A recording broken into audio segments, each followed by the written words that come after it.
Briar Hollow was where the world sent what it wanted to forget.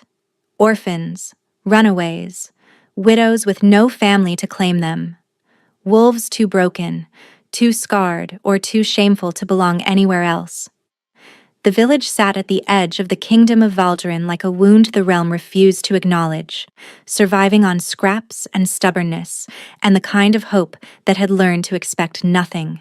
Nerissa had lived there for 3 years, long enough to know every hungry child by name, long enough to understand that no one was coming to save them, long enough to stop waiting. She was hanging laundry behind the orphan house when the beast appeared. It came from the tree line like a nightmare given form. Massive, black-furred, with eyes like molten amber and claws that gouged the earth with every step. The children screamed. Tiny bodies scattered in terror, some too frozen to run, just standing there crying as the creature prowled closer. Nerissa didn't think. She grabbed a stone from the ground and hurled it with every ounce of strength she possessed. It struck the beast square between the eyes.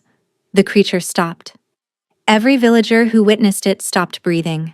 And then, impossibly, the beast picked up the stone in its massive jaws, walked calmly toward Nerissa, and dropped it at her feet. It sat down, tilted its enormous head, and waited. Before she could process what had happened, hoofbeats thundered through the village.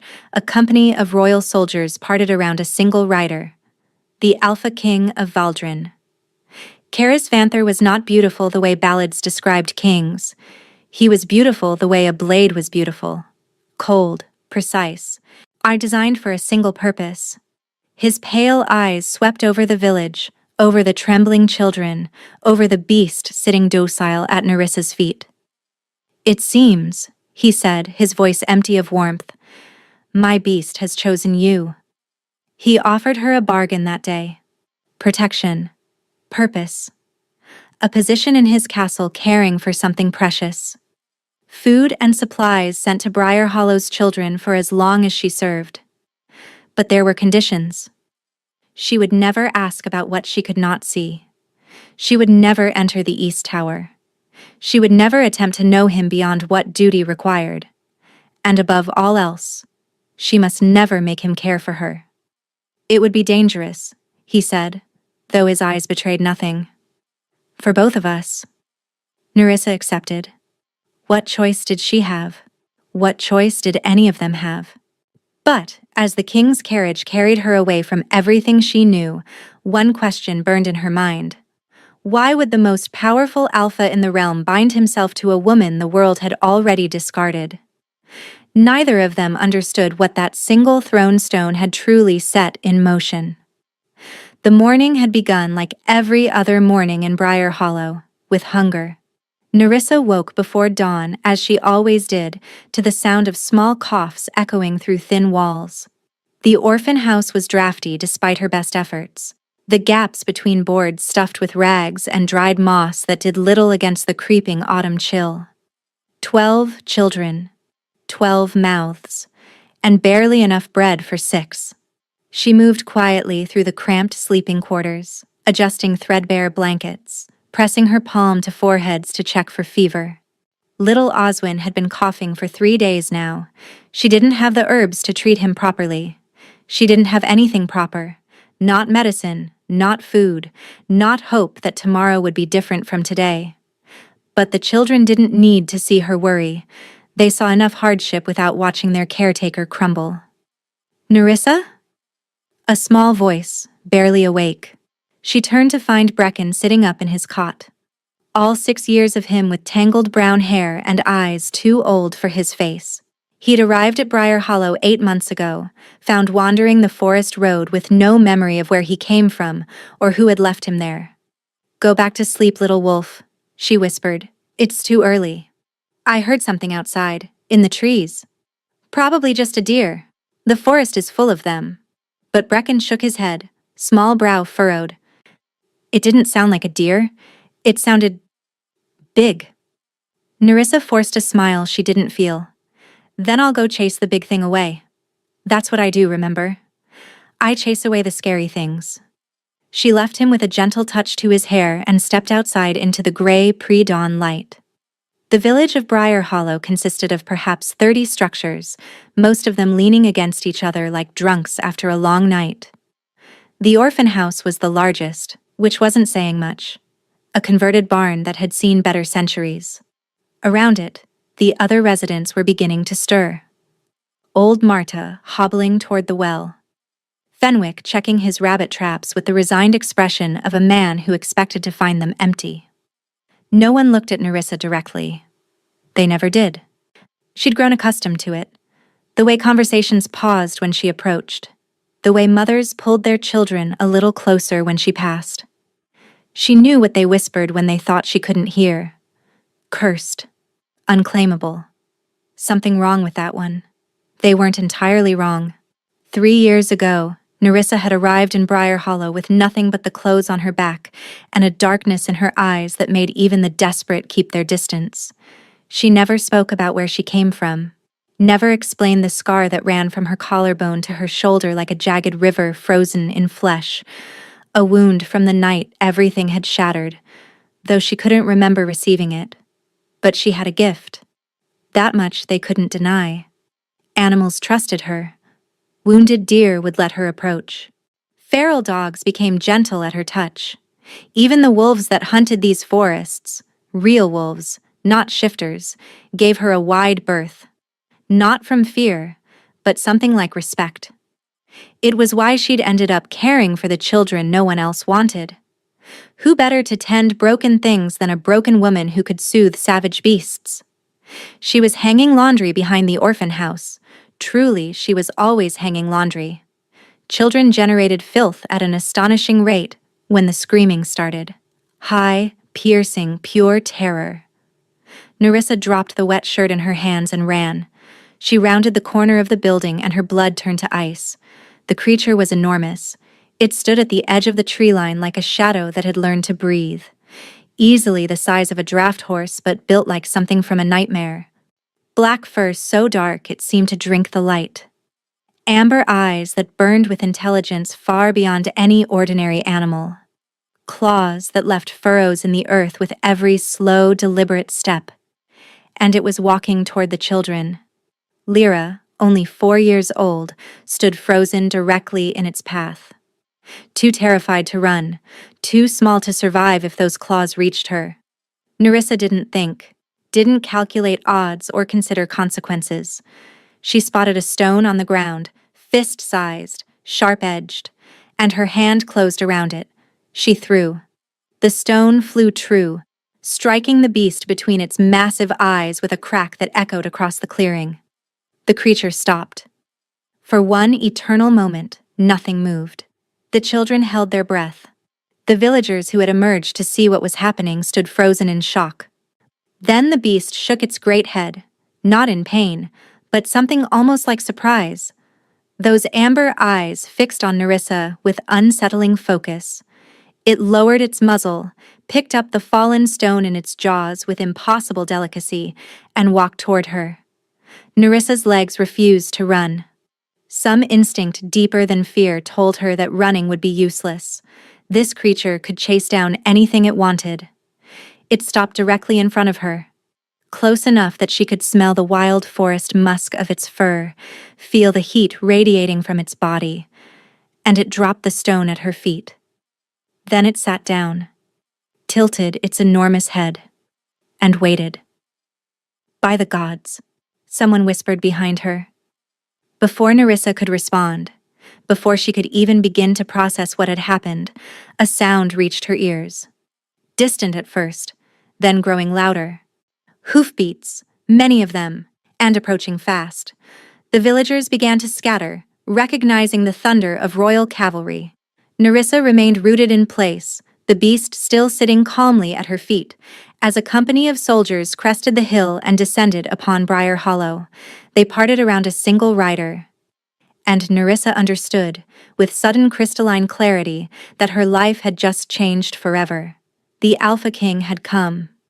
He dismounted without assistance, waving away the soldier who moved to help him with a gesture so slight it was almost invisible. Everything about him was like that. Controlled, minimal, nothing wasted. Karis Vanthor, Alpha King of Valdrin.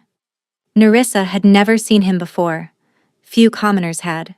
He ruled from the distant capital, a figure more myth than man, he known only through proclamations read in village squares and taxes collected by faceless officials. The myths had not prepared her for the reality. He was tall, taller than any man she'd ever seen, with shoulders that spoke of a warrior's strength despite the elegant cut of his traveling clothes. His hair was dark, almost black, swept back from a face that seemed carved from pale marble. High cheekbones, a jaw like cut stone, lips pressed into a line that suggested they had forgotten how to smile. But it was his eyes that made her breath catch. Gray, not the soft gray of morning mist, but the hard gray of winter storms, of steel, of something ancient and cold and completely unreadable. He walked toward her without hurry, his soldiers falling into formation behind him. The villagers had retreated to doorways and windows, watching with the wary eyes of prey animals who had spotted a predator. The beast, still sitting at Nerissa's feet, made a low sound in its throat. Not a growl. Something almost like greeting. The king stopped 3 paces away. His gaze moved from the beast to Nerissa, lingered there, and then returned to the beast. Vorn, he said. Just the name. No command, no inflection. The beast's tail swept the ground once, but it didn't move from Nerissa's side. Something flickered in those storm-colored eyes. Surprise, perhaps. Or something deeper. He's never done that before, the king said quietly. Stayed with someone. Answered to anyone but me. Nerissa found her voice, though it came out rougher than intended. I struck him. With a stone. He was scaring the children. She expected anger, expected soldiers to seize her, drag her away for the crime of attacking the king's personal beast. What she got instead was silence. The king studied her. Not the way men usually looked at women, assessing beauty, calculating worth. This was something else. Something that made her feel like a manuscript being read in a language she didn't know she was written in. You struck Vorn, he repeated. A beast that has killed trained warriors with a single swipe of his claws, and you threw a stone at him. He was going to hurt the children. Was he? The king's head tilted slightly. Or were you simply the first person brave enough, or foolish enough, to stand in his way? Nerissa had no answer for that. The king turned to survey the village, the crumbling buildings, the thin faces peering from windows. In the general air of neglect and desperation that clung to Briar Hollow like a second skin. You care for the orphans here? He said. It wasn't a question. Someone has to. There's no profit in it, no status, no reward. There are children. That's reward enough. Again, that flicker in his eyes. Again, that sense of being read. He turned back to her, and when he spoke, his voice was flat, businesslike, as if discussing a trade agreement rather than her life. Vorn is dying. The words hung in the air. Nerissa glanced down at the massive beast, at his gleaming fur and bright eyes, and saw nothing that suggested illness. He doesn't look... It's not a sickness of the body. The king's jaw tightened almost imperceptibly. He is bound to me, has been since I was a child. When one suffers, the other suffers. When one weakens... He didn't finish the sentence. I have sought healers, witches, scholars. None have been able to help. Then why are you telling me this? Because Vorn has never chosen anyone before. Never stayed with anyone. Never shown interest in anyone. And then a village woman throws a stone at his head, and he brings it back like a pup playing fetch. Nerissa felt the weight of what he wasn't saying pressing down on her. You think I can help him? I think you're the first possibility I've encountered in 5 years of searching. The king stepped closer, and she felt the cold radiating from him, not metaphorical cold, but actual physical chill, as if winter lived beneath his skin. Come to the castle, care for Vorn. I will ensure this village receives supplies, food, medicine, clothing, building materials. Enough to see these children through 100 winters. Her pulse spiked. It was everything Briar Hollow needed, everything she'd prayed for and never received. And what do you want in return? Your presence. Your gift. Whatever it is that made Vorn choose you. Your complete discretion. His eyes held hers, unblinking. And your compliance with 3 conditions. Which are: you will never ask about what you cannot see. There are parts of the castle, parts of my life, that are not your concern. You will accept that. Nerissa nodded slowly. And the second? You will never enter the East Tower. For any reason, under any circumstance. A cold finger traced down her spine, but she nodded again. The third? The king was silent for a long moment. When he spoke, his voice was quieter, almost reluctant. You will not attempt to know me. And we will not share meals. We will not share conversation beyond what duty requires. We will not— He paused, something shifting behind those pale gray eyes. You will remain a servant. Nothing more. You're telling me to keep my distance. I'm telling you to stay alive. He turned away, signaling to his soldiers. Whatever happens, whatever you feel or think you feel as time passes, do not make me care for you. Nerissa's brow furrowed.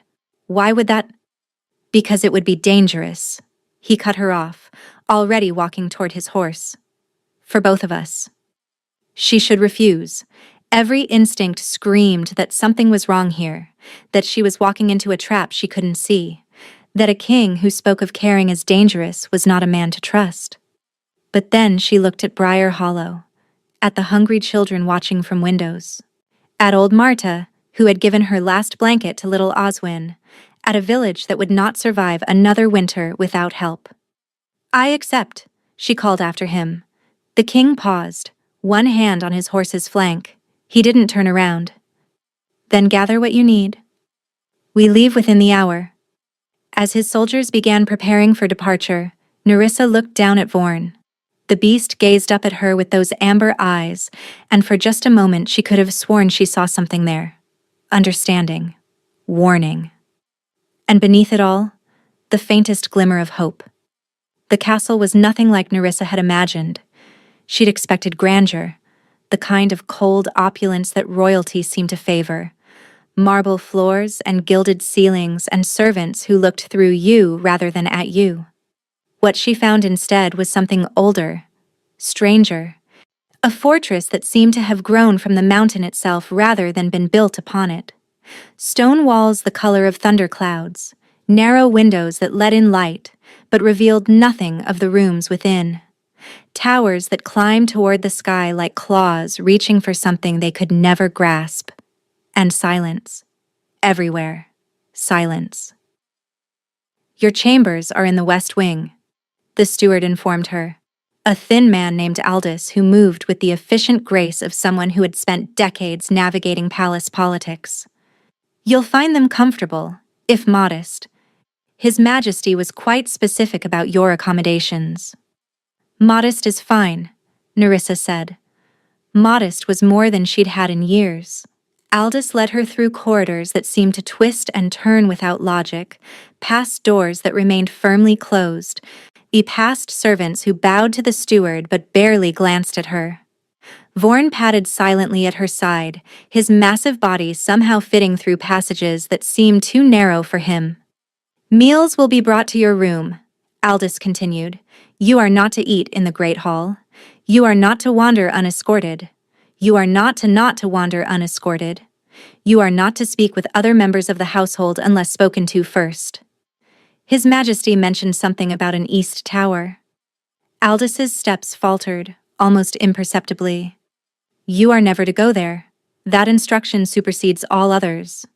What's in the east tower? The steward stopped walking. When he turned to face her, his expression had shifted from professional neutrality to something harder, more guarded. Questions like that, he said quietly, are how people disappear from this castle, girl.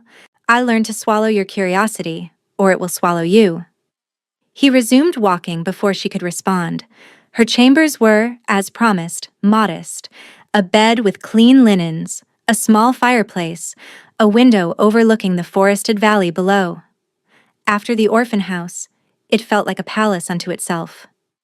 A proper palace, she corrected herself, a smaller palace within the larger one. Vorn settled himself on the floor beside the bed, taking up most of the available space. His amber eyes tracked her as she explored the room, watching without judgment. "So," Nerissa said aloud, sitting on the edge of the bed, "you're dying, and I'm supposed to save you. Any suggestions on how to do that?"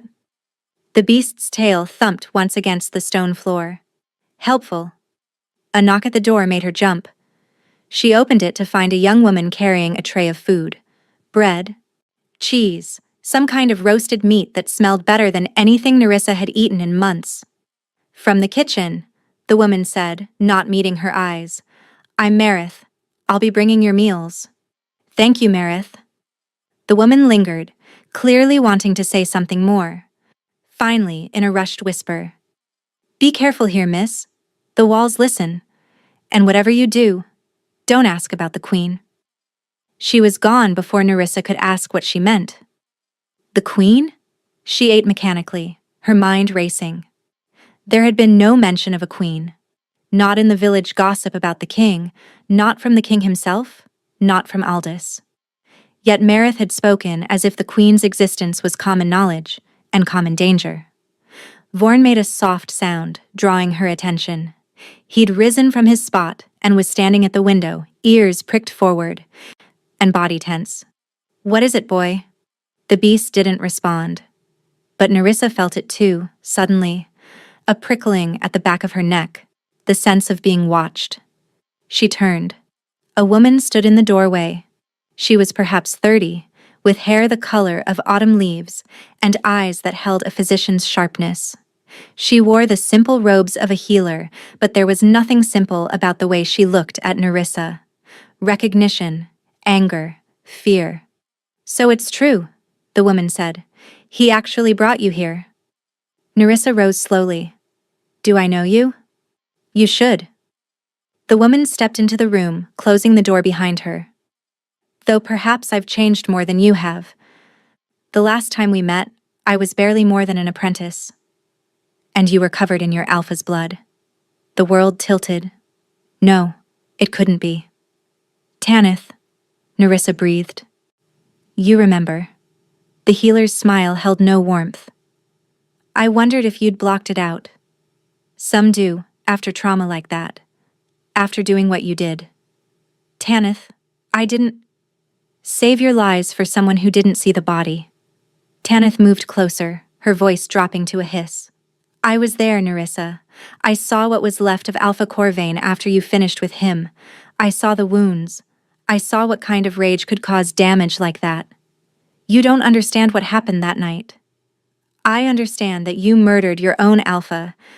I understand that you vanished before you could face justice. And I understand that for 3 years everyone assumed you were dead." Tanith's eyes glittered. "But here you are, in the king's castle, caring for his precious beast." Nerissa's hands trembled. "Does the king know?" "Not yet. But he will."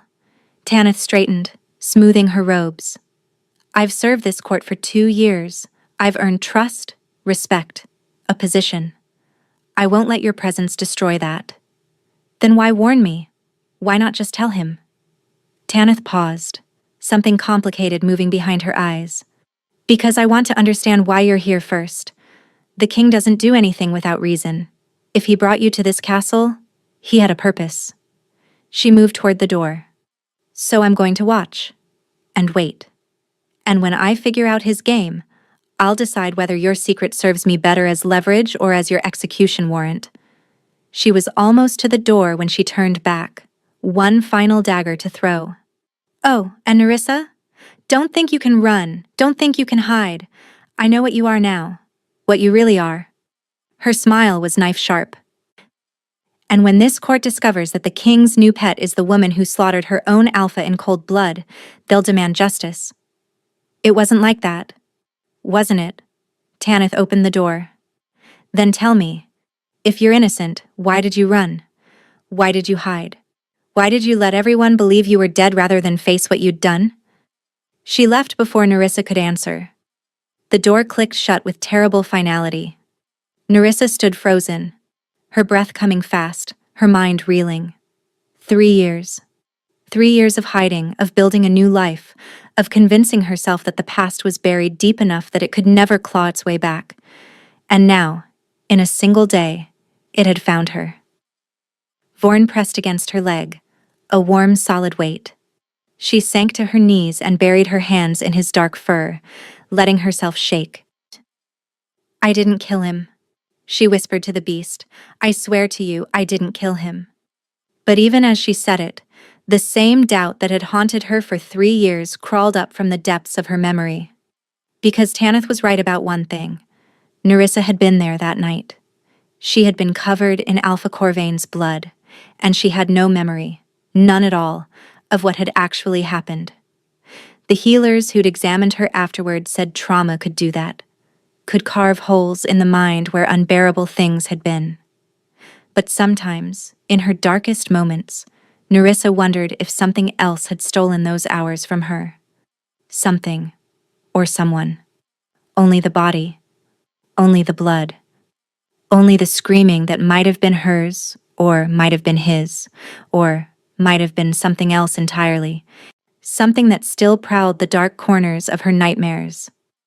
Outside her window, the sun was setting over Valdrin. The shadows were growing long. And somewhere in this castle, a cold king kept secrets that might prove even darker than her own. A week passed before Nerissa understood that she was being watched by more than just Tanith. The servants spoke to her only when necessary, their eyes sliding away the moment she looked at them. The guards who patrolled the corridors acknowledged her existence with curt nods. Nothing more. Even Marith, who brought her meals 3 times a day, had stopped offering warnings after that first night. But Nerissa felt the attention anyway, subtle, constant, like the pressure before a storm. A letter had arrived from Briar Hollow on her 3rd day. Aldous had delivered it with clear distaste. The king's supplies had reached the village as promised. The children had food, medicine, warm blankets. Little Oswin's cough was clearing. For the first time in years, Briar Hollow wasn't starving. That knowledge kept her going through the isolation. She spent her days with Vorn. The beast seemed to crave her presence in a way that defied explanation.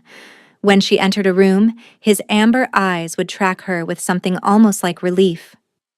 When she sat beside him, his massive body would curl around hers as if protecting her from threats only he could see.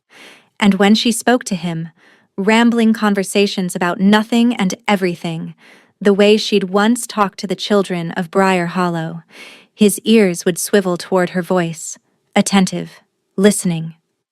You're supposed to be dying, she told him one afternoon, scratching behind his ears. You don't look like you're dying. Vorn made a low, rumbling sound that might have been agreement. What am I supposed to do? The king brought me here to save you, but he won't tell me what's wrong. Aldous won't tell me anything. The servants act like I'm carrying plague.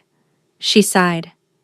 And somewhere in this castle there's a woman who wants to see me executed for a crime I'm not even sure I committed. The beast's head lifted. His amber eyes met hers with unsettling intensity. I didn't kill him, Nerissa whispered, the same words she'd repeated to herself 1,000 times. I couldn't have. I wouldn't. But the doubt remained. It always remained. A knock at her door shattered the moment. Aldous stood in the corridor, his expression even more pinched than usual. You're to attend the court gathering tonight, he announced. His Majesty's orders? Nerissa's stomach dropped. Court gathering? A formal event. Nobles from across Valdrin will be present. His Majesty wishes to introduce you. Introduce me as what? As the Keeper of Vorn. Aldous' lips thinned. There have been questions about why the king brought an unknown woman to the castle, about why his beast has bonded to her. Tonight, those questions will be addressed. And if I don't want to be paraded before the nobility? Aldous looked at her as if she'd suggested setting the castle on fire.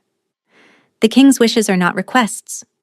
He produced a bundle of fabric from behind his back, a gown of deep forest green, finer than anything Nerissa had ever touched. Wear this. Be in the great hall by sunset. And for both our sakes, don't speak unless spoken to. He was gone before she could argue. The great hall was overwhelming. Nerissa had braced herself for grandeur, but nothing could have prepared her for the reality. Vaulted ceilings that disappeared into shadow. Pillars carved with wolves and moons and symbols she didn't recognize. Hundreds of candles casting flickering light across silk gowns and jeweled throats and faces that turned toward her with naked curiosity. She felt like prey, walking into a den of predators. Vorn pressed against her side, his massive body a shield between her and the crowd. The nobles parted around them, not from courtesy, but from fear. Several women gasped. One man stumbled backwards so quickly he spilled wine across his companion's gown. By the gods, someone whispered loudly. It's true. The beast follows her. Follows her? Look at it. It's protecting her. What manner of witch is she? Nerissa kept her eyes forward, fighting the urge to turn and run. The green gown felt like armor now, but armor made of paper, easily torn. At the far end of the hall, on a raised dais, sat the Alpha King. Karis Vanthor looked every inch the ruler tonight. Black clothing trimmed with silver, a circlet of dark metal on his brow, those winter eyes surveying his court with absolute authority. When his gaze found Nerissa, it lingered. She couldn't read his expression. She suspected no one could. Approach, he said, and though his voice wasn't loud, it carried through the hall with the weight of command. The crowd parted further. Nerissa walked forward, Vorn at her side, aware of every whisper, every stare, and every speculation being filed away for later gossip. Then she stopped at the base of the dais and curtsied, awkwardly, she was sure, having never needed to curtsy in Briar Hollow.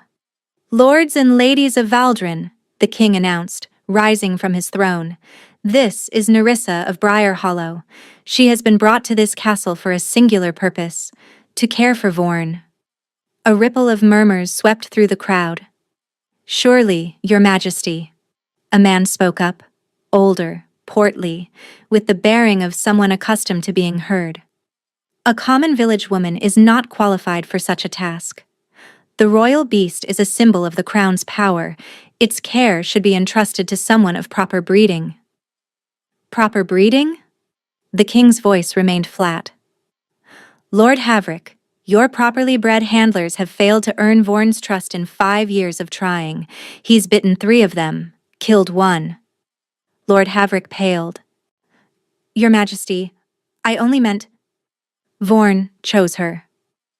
The king descended from the dais, moving to stand beside Nerissa. The chill emanating from him was palpable. In 300 years of recorded history, no beast bonded to the Vanthor line has ever chosen anyone outside the royal bloodline. Until now. The silence that followed was deafening. This woman, the king continued, threw a stone at Vorn's head to protect a group of orphans. He brought it back to her like a loyal hound. That is why she is here. That is why she will remain. Are there any other questions? His tone made clear there had better not be, but someone spoke anyway. What of her background, Your Majesty? Tanith.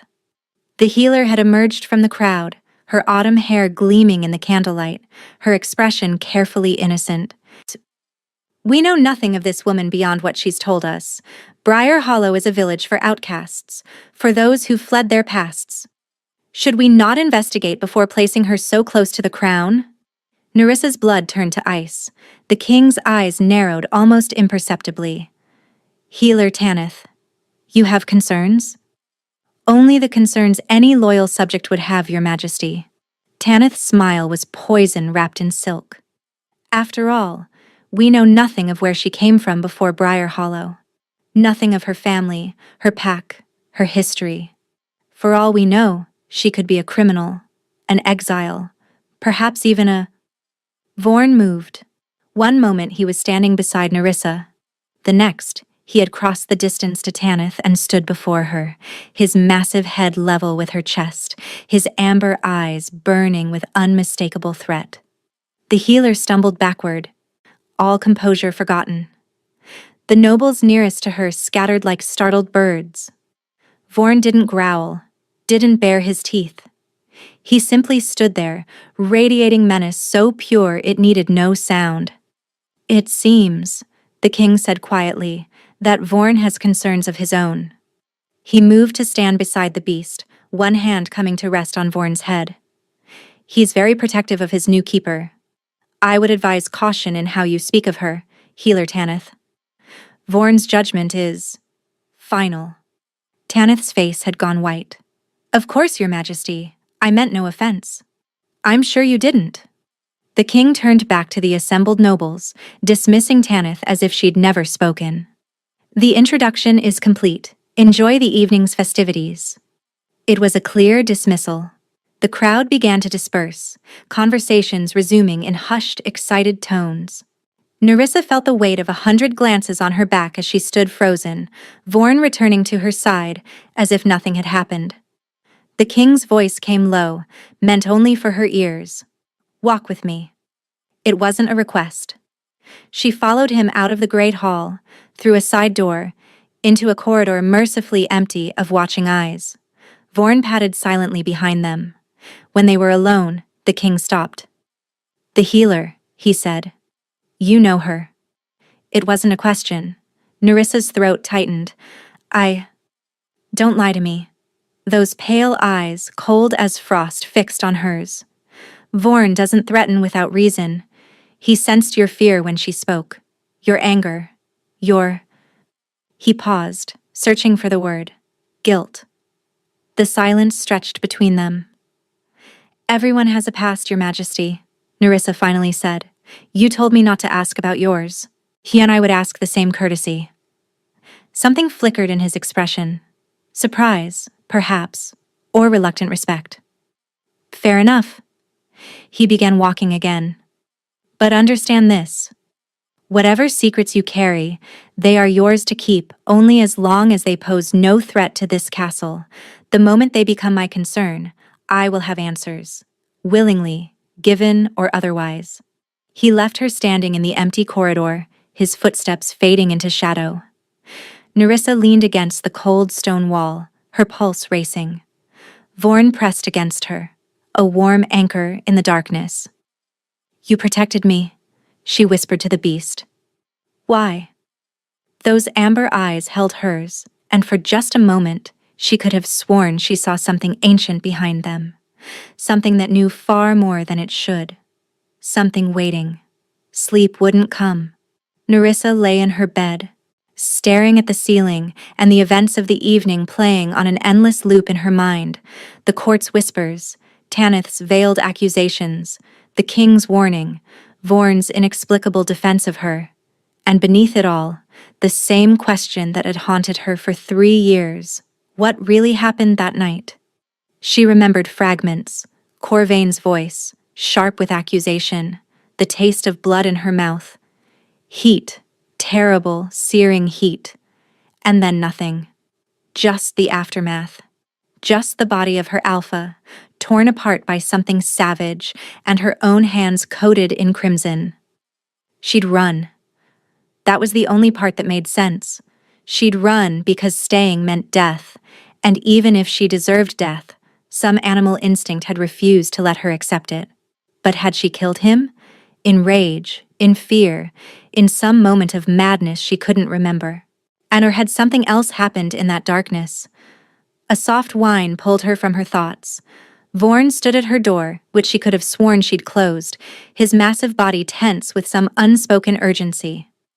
"What is it, boy?" The beast turned and padded into the corridor. Against every instruction she'd been given, Nerissa followed. The castle at night was a different creature than the castle by day. Shadows pooled in corners. Torches flickered with inadequate light. Every sound echoed strangely, footsteps multiplying until it seemed 100 people walked beside her instead of just a massive wolf beast. Vorn led her through corridors she didn't recognize, down a staircase she hadn't known existed, until they emerged into open air. A garden. Nerissa stopped, her breath catching. Moonlight flooded the enclosed space, turning it silver and strange. A fountain burbled at its center, the water catching light like liquid mercury. Around it grew flowers that seemed to glow in the darkness, pale blooms she had no name for, their petals luminescent against the night. And sitting on the fountain's edge, his bare feet trailing in the water, was the king. He hadn't seen her yet. His head was bowed, his dark hair falling forward to shadow his face, and in the moonlight, stripped of ceremony and crown and the armor of command, he looked almost vulnerable. Nerissa started to retreat. This was private. She shouldn't be here. But Vorn had other ideas. The beast bounded forward with a joy she'd never seen from him, crossing the garden in 3 massive strides and pressing his head against the king's chest with a sound that was almost a purr. The king's hands came up automatically, burying themselves in dark fur. "You're supposed to be resting," he murmured. Then his eyes lifted and found Nerissa frozen at the garden's entrance. Neither of them moved. "I'm sorry," Nerissa blurted. "Vorn led me here. I didn't mean to intrude. He brought you intentionally." The king's voice held no accusation, only weariness. "He does that sometimes. Brings me things he thinks I need." Nerissa wasn't sure how to respond to being categorized as something the beast thought the king needed. "You should go back to bed," Karis said. But he didn't sound like he meant it, and his hands hadn't stopped moving through Vorn's fur, the gesture almost desperate in its tenderness. Nerissa found herself walking forward instead of retreating, and the flagstones were cool beneath her bare feet. She hadn't thought to put on shoes, and the night air carried the scent of those strange, glowing flowers. She stopped a few paces from the fountain. "You couldn't sleep either." "I rarely sleep." A pause. "It invites dreams." "Bad ones?" He didn't answer, but the tightening of his jaw told her enough. Nerissa sat on the fountain's edge, not too close, but close enough. The water was warmer than she expected, heated by some mechanism she couldn't see. "The flowers," she said, because the silence felt too heavy. "I've never seen anything like them. Moonblooms. They only grow in darkness. They die in sunlight." His voice was flat, reciting facts without emotion. "My mother planted this garden when I was a child. She said some beautiful things could only exist in shadow. She sounds wise. She's dead." Nerissa flinched. "I'm sorry." "Don't be. It was a long time ago." But something in his tone suggested that time hadn't softened the loss at all. They sat in silence for a long moment, the only sounds the fountain's gentle burble and Vorn's contented breathing. "You're cold," Nerissa said suddenly. The king's head turned toward her. "What?" "In the great hall, when you stood next to me, I felt it. And now." She gestured at his bare feet in the water, at his thin sleeping shirt. "It's barely above freezing tonight, but you're not shivering. You're not even uncomfortable." His expression shuddered. "I run cold. A family trait. Wolves don't run cold. Alphas especially. We're made of heat." She studied him, really studied him, noting the pallor of his skin, the way the moonlight seemed to pass through him rather than illuminate him. "What's wrong with you?" The question came out before she could stop it. The king stood, water dripping from his feet. "We're done here." "Your Majesty." "I said we're done." His voice cracked like ice breaking, and for just a moment Nerissa saw something beneath the cold control, pain, ancient and unhealed. "Go back to your room. Forget you saw this garden. Forget you saw me." He was already walking away, Vorn rising to follow. "Karis." The name stopped him. She hadn't meant to use it, hadn't even known she'd remembered it.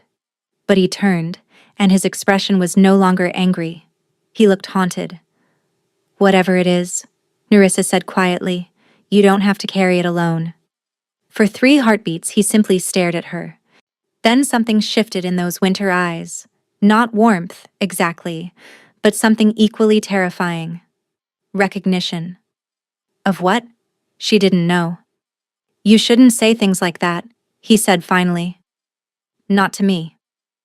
Why not? But he was already gone, swallowed by the shadows, Vorn trailing reluctantly behind. Nerissa sat alone in the moonlit garden, surrounded by flowers that could only bloom in darkness, and tried to understand why her blood was rushing through her veins like wildfire. She wasn't falling for him. She couldn't be. He was cold, distant, and dangerous. He'd warned her explicitly not to care. But when he'd looked at her just now, when he'd heard his own name in her voice, she'd seen something human beneath the ice. Something wounded. Something that wanted desperately to be reached. And despite every instinct screaming at her to run, Nerissa found herself wanting to reach back. 3 weeks. That's how long Nerissa had been in the castle, though it felt like both longer and shorter. Longer because her old life in Briar Hollow seemed impossibly distant now, a memory belonging to someone else. Shorter because each day blurred into the next with a rhythm she was only beginning to understand. She spent her mornings with Vorn. The beast had become her constant companion, her shadow, her strange and silent friend. She walked with him through the castle grounds, fed him from her own hands, brushed the dirt and leaves from his dark fur. The servants had stopped being quite so afraid of her, though they still gave Vorn a wide berth. And slowly, impossibly, the beast seemed to be better. Not healed. Nerissa wasn't foolish enough to believe that.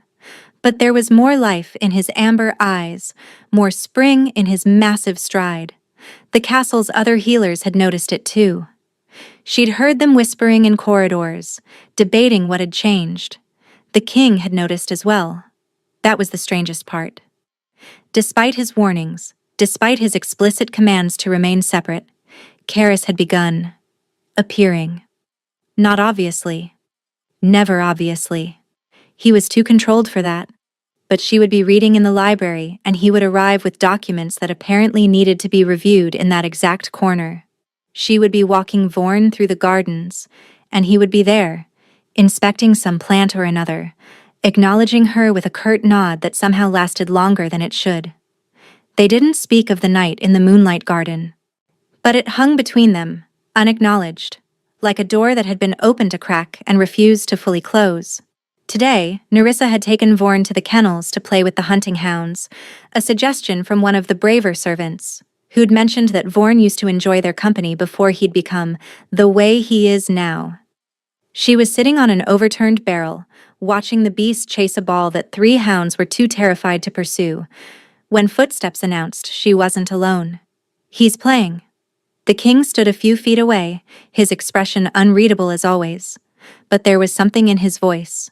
Wonder, perhaps, or the ghost of it. He seems happier, Nerissa agreed. Is that unusual? Vorn hasn't played in years. He's been... Karis hesitated, searching for words. Fading, growing weaker by the day.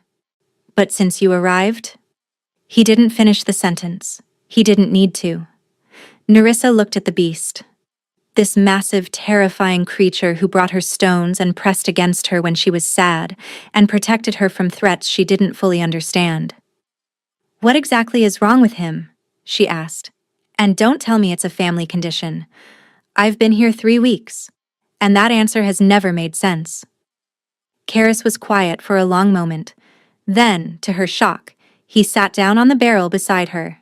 Not touching. There was still a careful distance between them, but closer than he'd allowed himself before.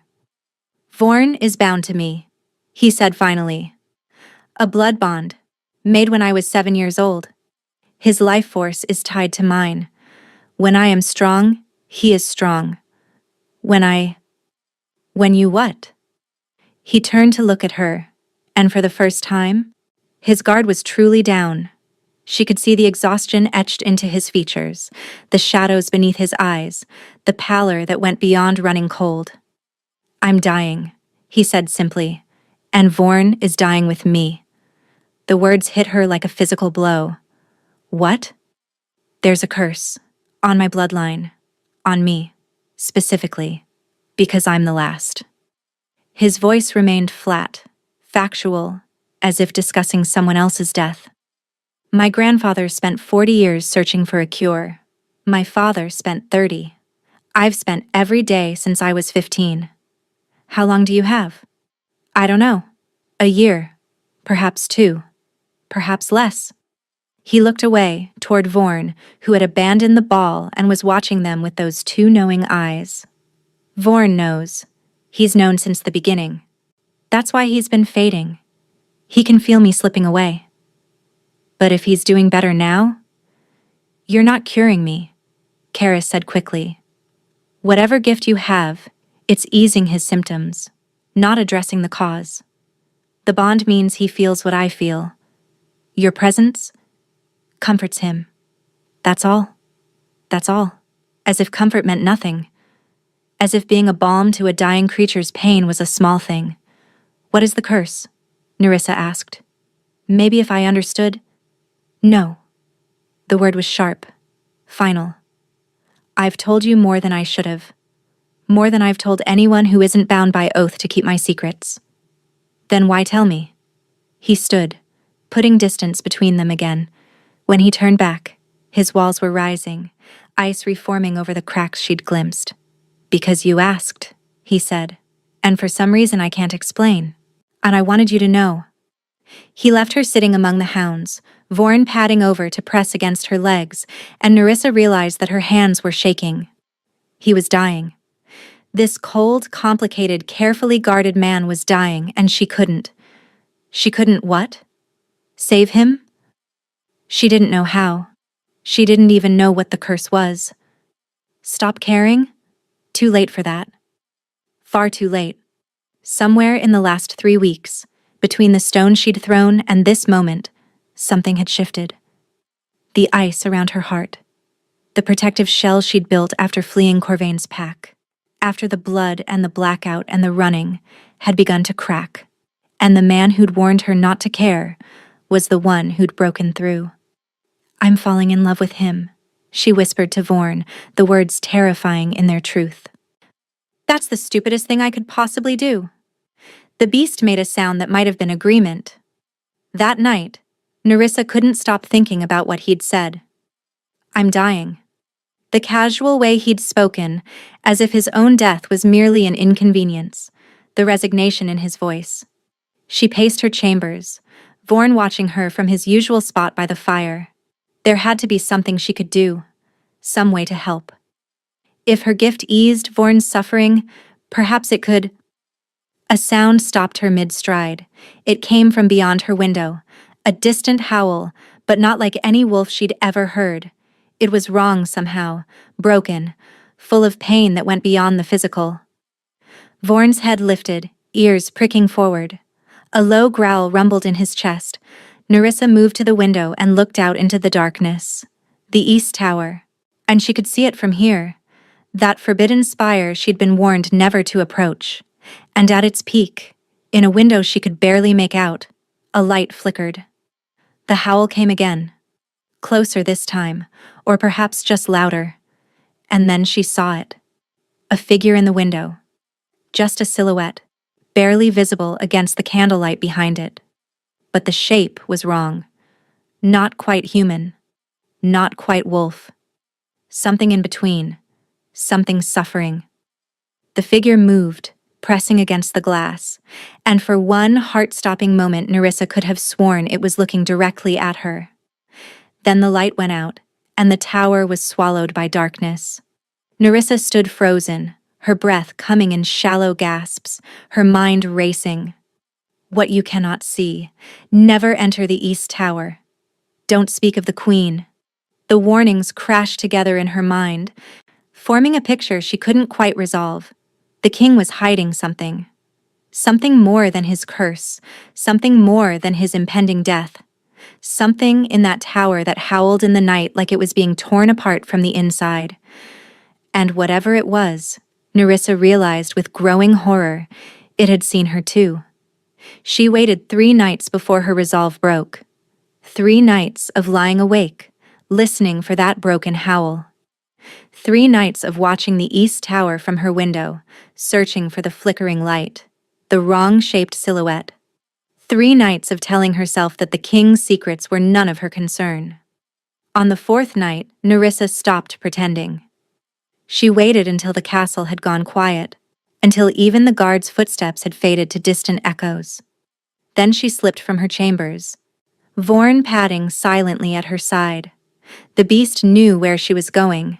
She could feel his tension, the way his muscles coiled beneath his fur. But he didn't try to stop her. If anything, he seemed to be leading. The East Tower was older than the rest of the castle. She could see that now, up close. The stones were darker, weathered in ways the other walls weren't. Moss grew thick in the cracks, and the door at its base was not locked with any ordinary mechanism. Chains. Heavy iron chains wrapped around the handle and bolted to the stone. Not to keep people out, Nerissa realized with dawning horror, to keep something in. Vorn, she whispered. What is this place? The beast pressed against her, that low whine building in his throat again. His amber eyes fixed on the door with something she'd never seen from him before. Grief. You know what's in there, don't you? You've always known. Vorn's massive head bowed. Nerissa's hands went to the chains. They were cold. Supernaturally cold. The same chill that radiated from the king. And as she touched them, she felt something else. A pulse. Faint. Rhythmic. Like a heartbeat trapped in iron. Magic. Old magic. The kind that predated kingdoms and laws and everything civilized. I can't let you do this. She spun. The king stood at the corridor's end, still dressed in his evening clothes, his face carved from shadow and moonlight. How long have you been following me? Nerissa demanded. Since you left your room. He moved closer, each step measured, controlled. I told you never to come here. You told me many things. You also told me you were dying, and then walked away, like it meant nothing. Something flickered in his winter eyes. It means everything. That's why you can't be here. What's in the tower, Caries? Don't. What's in the tower? His jaw clenched. The frost in the air around him intensified until Nerissa could see her own breath misting between them. My mother, he said finally. The words hung there, impossible. His mother. Dead, he'd told her. Dead for a long time. You said she? I said what I needed you to believe. He moved past her, pressing his palm against the chains. They seemed to recognize him, the iron warming slightly at his touch. She's not dead. She's changed. The curse took her mind first, then her body. By the time I was old enough to understand what was happening, she was already gone. What's left? His voice cracked, just barely. What's left is not the woman who raised me. Nerissa felt her heart shatter. All this time, all his cold distance, his walls, his warnings. He'd been carrying this alone. The curse transforms those of your bloodline, she said slowly, piecing it together. That's what's happening to you. That's why you're so cold. The cold comes first, then the emptiness, then the hunger for something that can never be satisfied. He turned to face her, and in the moonlight she could see traces of what he would become, the pallor deepening, the shadows under his eyes like bruises. My grandfather lasted until 50. My father until 43. I've already outlived them both. Every day is borrowed time. There has to be a way to break it. There isn't. Trust me. And I've spent my entire life searching. Then why did you bring me here? The question burst out of her, raw with frustration. Why Vorn? Why any of this if you've already given up? I haven't given up on Vorn. His voice softened. When I'm gone, he'll need someone he trusts, someone who can... I don't want to be Vorn's keeper after you're dead. The words echoed through the corridor, too loud, too honest. I don't want you to die at all. Silence. Caris stared at her as if she'd spoken in a language he didn't understand. You barely know me, he said quietly. I know enough. Nerissa stepped closer, ignoring every warning screaming in her mind. I know you visit Vorn when you think no one's watching. I know you send double rations to Briar Hollow even though our agreement only required basic supplies. I know you sat with me in a garden full of flowers that only bloom in darkness and told me about your mother because you wanted me to understand, even when you couldn't explain why. Nerissa, I know you're kind, Karis. Underneath all the ice, and the distance, and the walls you've built. And I know, her voice broke. I know I'm falling in love with you, which is the most foolish thing I've ever done in a life full of foolish choices. He moved so fast she barely saw it. One moment there was distance between them. The next, his hands were cupping her face, his forehead pressed to hers, his breath cold against her lips. Don't, he whispered. And the word was agony. Please don't. Too late. You don't understand. The curse. It's not just transformation. It's isolation. Anyone I love? Is anyone who loves me? I don't care.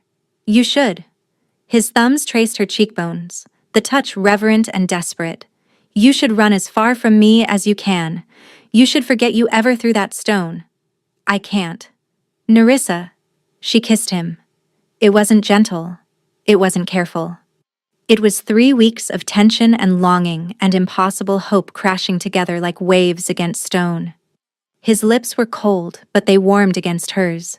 His hands tangled in her hair, pulling her closer, and for one perfect moment there was no curse, no dying, and no secrets. Just them. Then Karis made a sound, pain, not pleasure, and wrenched himself away. His hand flew to his chest. His face went white. Karis? He stumbled backward, catching himself against the wall. Frost was spreading across the stones where his palm touched, in crackling outward in delicate, deadly patterns. It's starting, he gasped. I tried to tell you. The curse. It feeds on love. Every time I feel it, every time someone feels it for me. He doubled over, a groan tearing from his throat. And Nerissa watched in horror as frost began to spread across his skin. She caught him before he could fall. His body was freezing against hers, cold seeping through her clothes, into her skin, down to her bones.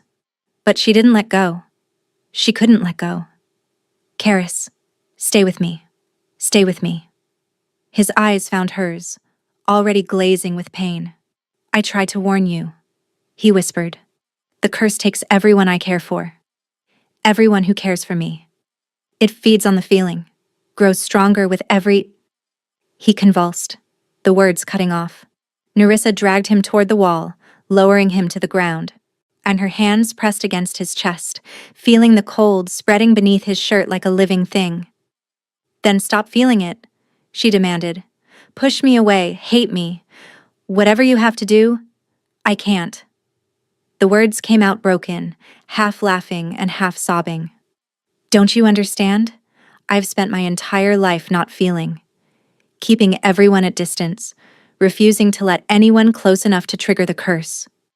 His hand found hers, fingers intertwining. And then, you threw a stone at my beast, and I felt something for the first time in years. Something I couldn't control. Karis, I should have sent you away. The moment Vorn brought that stone to your feet, I should have known. His grip tightened. But I was selfish. I wanted to see what it felt like. To care about someone. To be cared for. Tears were streaming down Nerissa's face, freezing on her cheeks as they fell. This isn't your fault. Yes, it is. All of it. You, Vorn. Everyone who's suffered because I couldn't accept my fate. He coughed, and frost glittered on his lips. At least when I'm gone, the curse dies with me. No more heirs. No more transformation. It ends. I won't let you die. You can't stop it. His eyes were drifting closed. No one can. It's been tried. My father tried. My grandfather. They all loved someone eventually, and the curse took them. Nerissa's mind raced. There had to be something. Some piece of information she was missing. Some key she hadn't found. The curse feeds on love. It kills those who feel it, transforms them, and destroys them. But why? Curses didn't exist without reason. Someone had created this. Someone had wanted the Vanthor line to suffer. "Who made the curse?" she demanded. "Who did this to your family?" "A witch," Karis murmured, his voice fading. "Centuries ago, a Vanthor king wronged her. She cursed his bloodline, ensured none of us would ever know." His eyes closed. "Karis." Nerissa shook him, but he didn't respond. His chest still rose and fell, but barely. The frost had spread from his heart outward, covering his torso, creeping up his throat. She had hours, maybe less. Vorn pressed against her, whining. The beast's amber eyes met hers, and in them she saw the same desperation she felt. "Save him," those eyes seemed to say. "Whatever it takes. Save him." Nerissa stood on shaking legs. She couldn't carry Karis, but she could find help. She could. "Well, this is quite the scene." She spun. Tanith stood at the corridor's end, flanked by two guards who looked deeply uncomfortable. The healer's expression was unreadable in the torchlight. "Get away from us," Nerissa snarled. "Why? So you can watch him die alone?" Tanith moved closer, her eyes fixed on the king's frost-covered form. "The curse is accelerating. You must have done something to trigger it. A confession, perhaps? A kiss?" Nerissa's hands curled into fists. "If you're here to gloat, I'm here because I've been watching that tower for weeks, waiting for you to do something foolish." Tanith knelt beside the king, pressing 2 fingers to his throat. "Still alive. Barely. He has perhaps 3 hours before the transformation becomes irreversible." "Transformation into what? What do you think lives in that tower, girl?" Tanith's eyes met hers. "What do you think his mother became?" Horror flooded through Nerissa. "No. The curse doesn't just kill, it changes. Every Vanthor who's loved and been loved becomes a creature of ice and hunger, trapped between human and beast. The king's mother has been in that tower for 15 years. If we don't stop this, he'll join her." Nerissa's mind latched onto the one word that mattered. "We?" Tanith was quiet for a long moment. When she spoke again, her voice was different, softer, conflicted. "I've been lying to you about many things." She stood, brushing off her robes. "I didn't come to this castle as a simple healer. I came to watch. To wait. To see if the curse could truly be broken." "Why would you care about breaking it?" "Because my grandmother created it." The ground seemed to drop beneath her feet. 300 years ago, Wadia Vanthor King seduced her, promised her marriage, then cast her aside when she became pregnant with his bastard. She cursed his bloodline in retaliation, ensured that none of his descendants would ever know love without suffering for it. Tanith's jaw tightened. What she didn't realize was that curses have consequences. The magic bound her bloodline to theirs. Every generation, one of her descendants is drawn to the Vanthors, pulled toward them, unable to resist. "You're descended from the witch." "Yes, and I've spent my entire life studying her work, trying to understand it, trying to find a way to end what she started." Her eyes flickered with something almost like shame. "I didn't tell you the truth about Alpha Corvain because I needed you afraid, needed you compliant. But the king is dying, and if I don't act now, in everything I've worked for dies with him." Nerissa's blood ran cold. "What didn't you tell me about Corvain?" "You didn't kill him, Nerissa." Tanith's voice was flat. "I did." The words hit like a physical blow. "What?" "Corvain was researching the Vanthor curse. His grandmother had been a Vanthor, a bastard branch, hidden and forgotten, but the blood was there. He'd found something, a clue to breaking the curse that haunted his own lineage."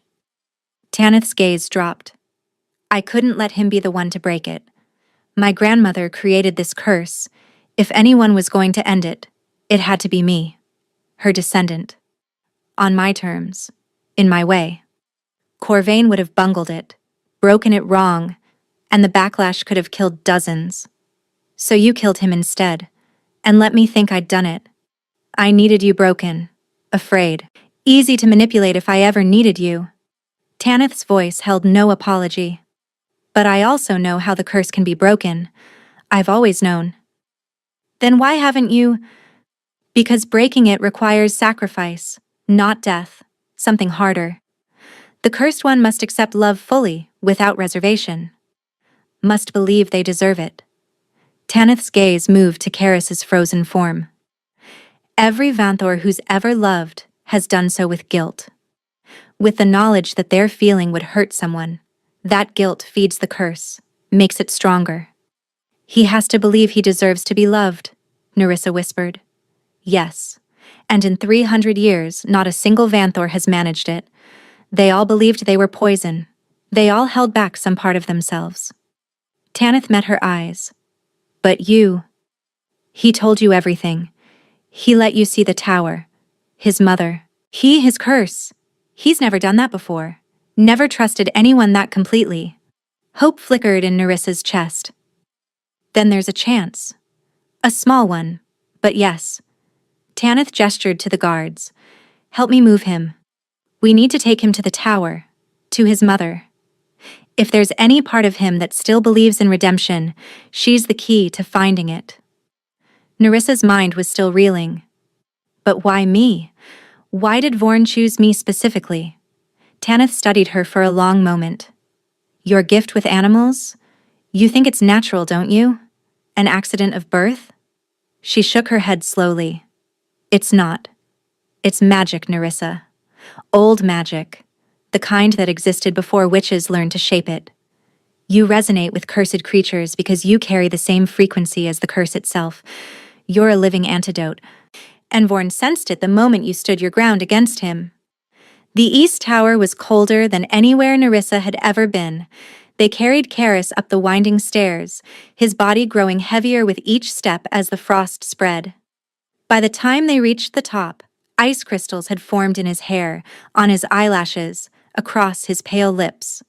The chamber at the tower's peak was both prison and sanctuary. Thick chains hung from the walls, some broken, some still intact.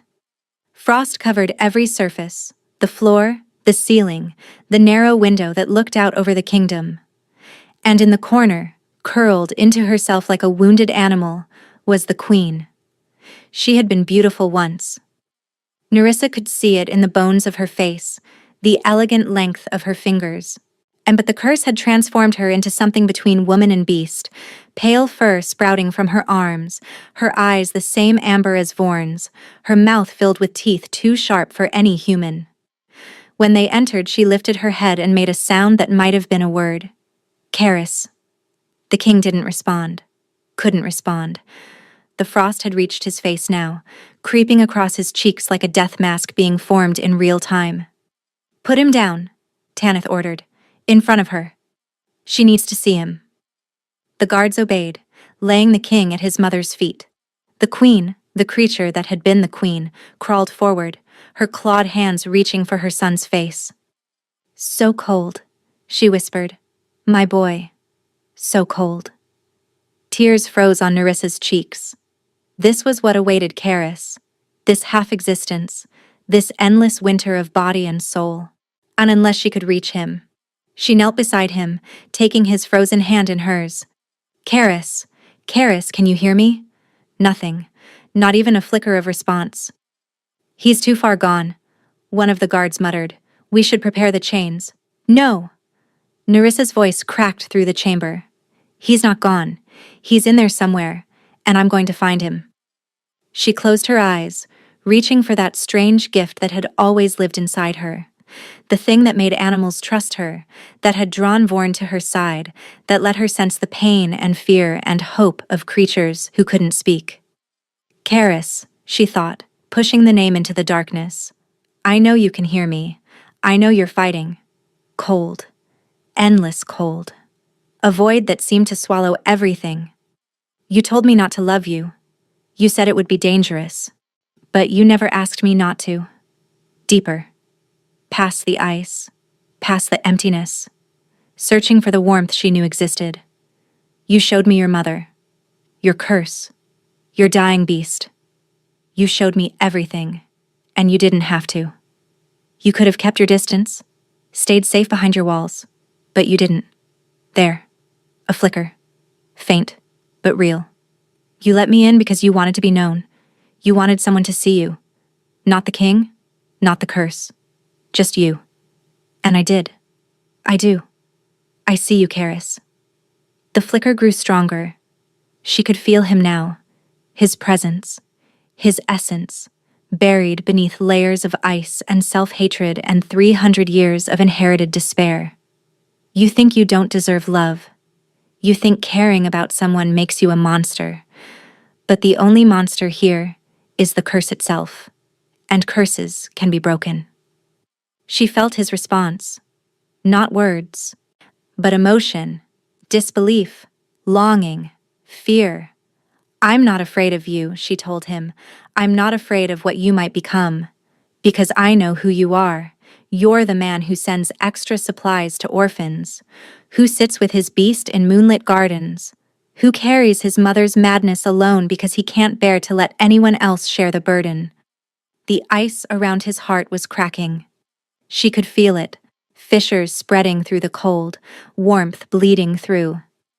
You deserve to be loved, Karis, not despite what you are, but because of it. And I'm going to keep telling you that until you believe it.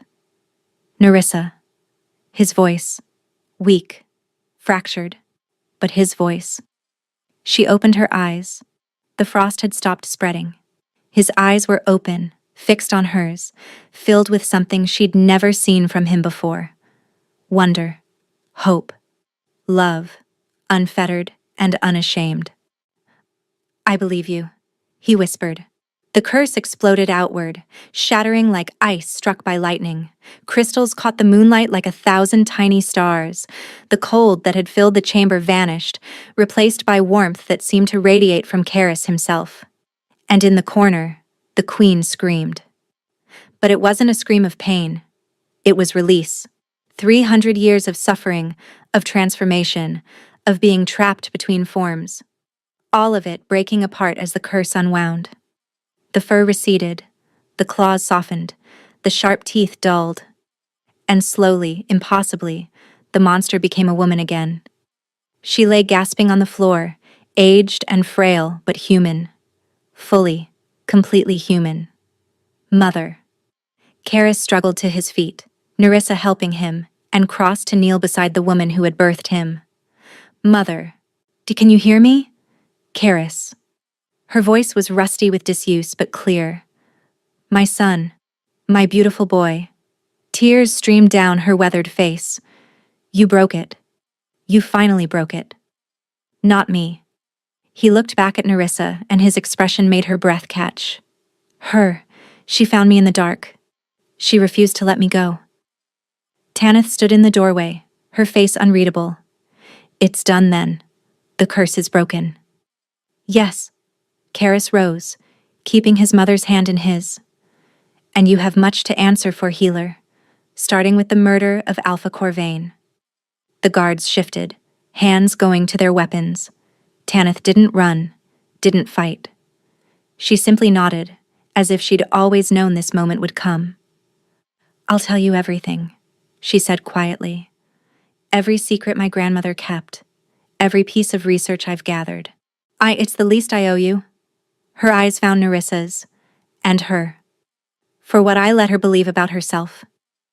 They led Tanith away in chains, and in the tower that had been a prison for so long, Nerissa stood with the man she loved, watching the first rays of dawn break over the kingdom. 3 months later, Briar Hollow had a new name. The king, no longer cold, no longer cursed, had decreed that the forgotten village would be rebuilt, renamed, transformed into a sanctuary for those the world had discarded. They called it Stonehaven now, because of the stone that had started everything. Nerissa stood at the center of the village square, watching the construction crews work. New buildings were rising where crumbling shacks had stood.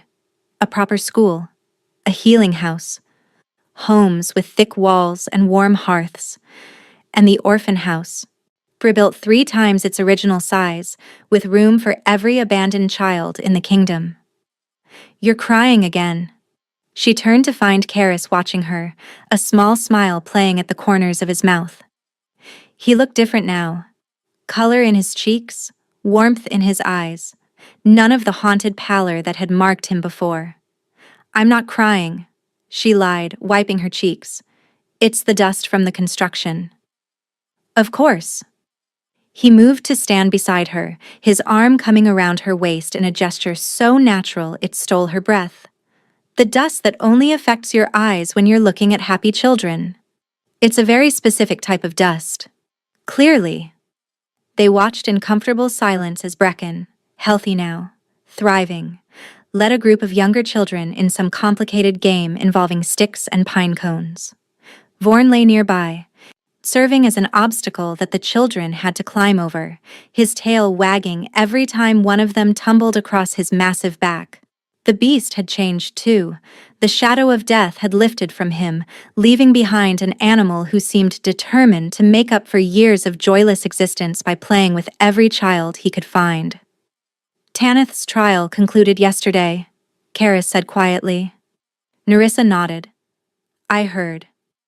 She'll spend the rest of her life in service to the crown, cataloging her grandmother's research, finding ways to undo the harm that was done." He paused. "It's not the execution many called for."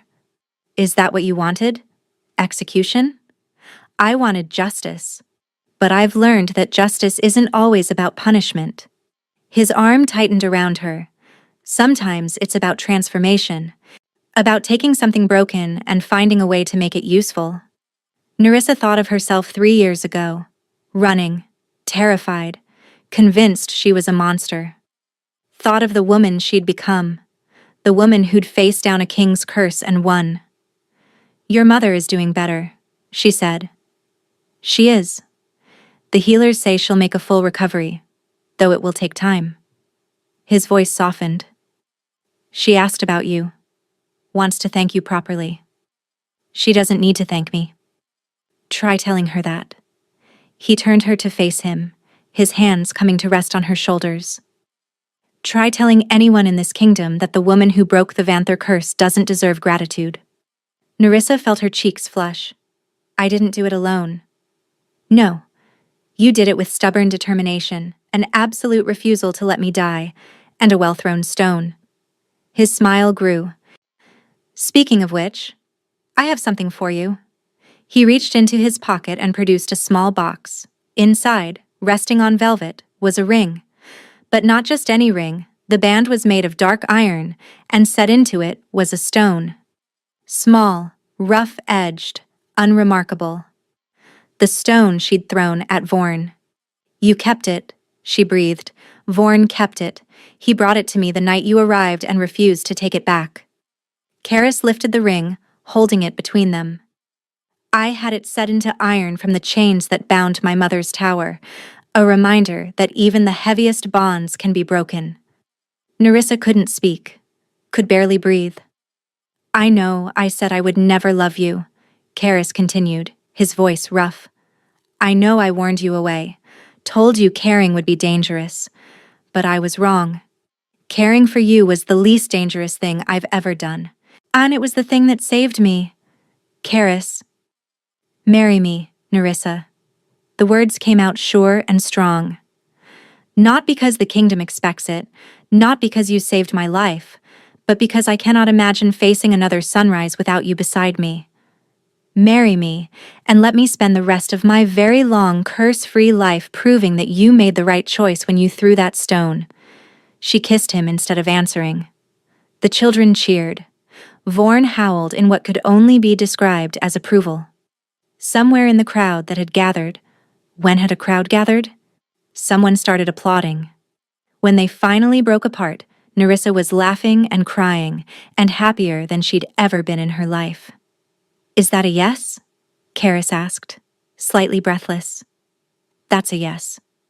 She took the ring from his fingers and slipped it onto her own hand. And the stone caught the light, unremarkable and perfect. But I have one condition. Name it. No more secrets. No more locked towers or forbidden questions. Whatever we face together. His smile was like the sun breaking through clouds.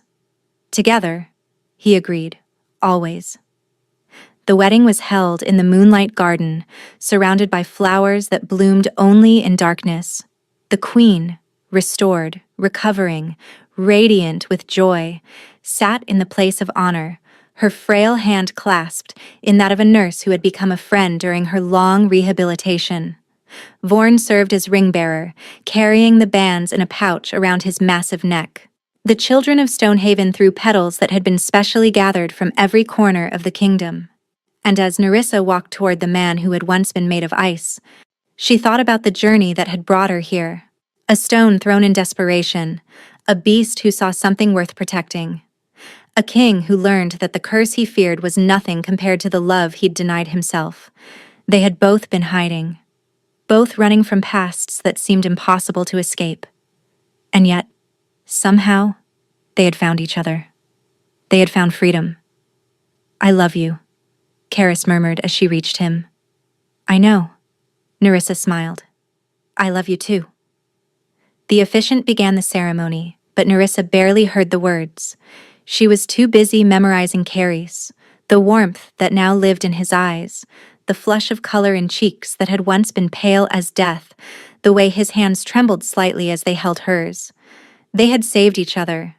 Not through magic or destiny or ancient prophecy, but through something far more powerful, through choosing to love, even when it was terrifying, through refusing to let go, even when the darkness closed in, through believing, against all evidence, that they deserved to be happy. And as Karis kissed his bride under a canopy of moonblooms, as Vorn howled at the stars and the children laughed and the queen wept with joy, Nerissa understood something with perfect clarity. The stone she'd thrown had been small, insignificant, the kind of thing most people would overlook. But sometimes, the smallest things changed everything. Sometimes, a single act of courage could break a curse that had lasted centuries. And sometimes, two broken people could find in each other the very thing that made them whole.